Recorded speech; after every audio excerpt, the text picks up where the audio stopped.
Back to the phone lines. We'll talk to Doug next. He's listening in Chesterfield, Missouri, KSIV. Hi, Doug. Yeah, I really love the show. And I was just wondering, how could God make a plan to reject Jesus? That was part of the plan, to reject him. Well, remember that there are always two sides of a coin. They had a choice? Absolutely. So they chose right or wrong?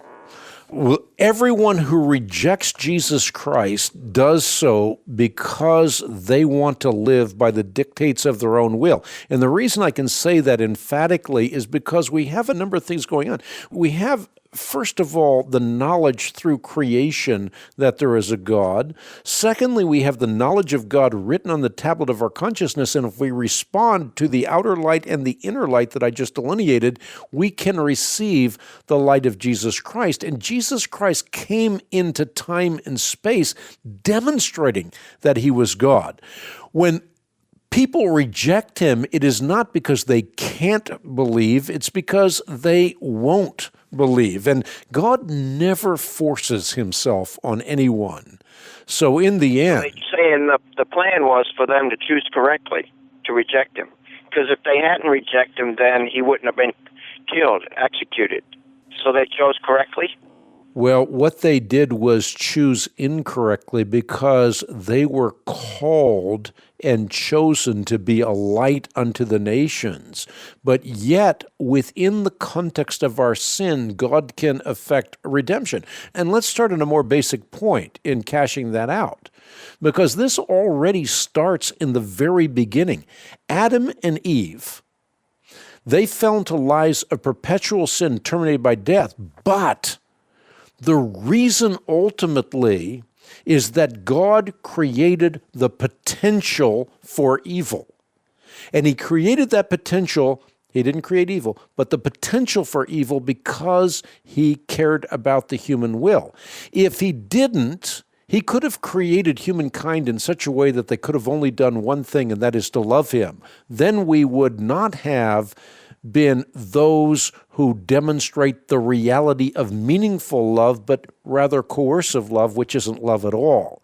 And so when you get to the redemption story, we have the same thing. We have this motif by which God can take even our bad choices and affect his goodness and his grace. So we cannot say that we chose right by doing bad, but we can say that God can, out of the cauldron of evil, bring about good. Well, they were slaves to the law, and God, Jesus told them so many times, don't weep for me, weep for yourself. Or like the one on the cross said, you rejected God and Jesus, so you get what you deserved. How clear can it be? He wasn't supposed to be killed, executed. Is that right or wrong? Well, again, I explained that, but I think I should go back and do so more slowly. I think what's important to recognize is that God allows us free to choose to love him or reject him, and therefore love is meaningful in the end. There are only two kinds of people, those who say to God, thy will be done, and those to whom God in the end says, thy will be done. If you don't want a relationship with me, I will ratify your choice. But then what I'm pointing out is that out of even the cauldron of wicked choices, God can effect good. So from the fall to the crucifixion, God can work redemption and bring about the best of all possible worlds, a world in which we're forever able not to sin. So can we say, well, they chose right by sinning? No, of course not. But can we say that God can bring good out of evil? Yes, we can. And the Bible is replete with examples. And therefore, I started at the very beginning, giving you the most basic of examples and then showing how that is yet true even in the atonement process itself. Okay, well, yeah, I completely agree with all of that. But it seems as if we accept the fact that that was the only choice, that Jesus came to be crucified.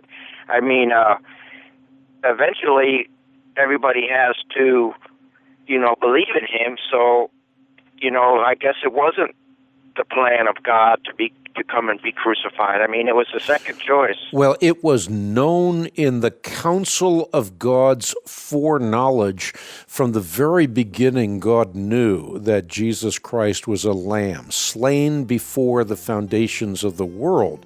But the fact that God knew does not mean that God is the causal agent of. We can know things in our past that we didn't cause. So knowing doesn't mean that you're the causal agent of.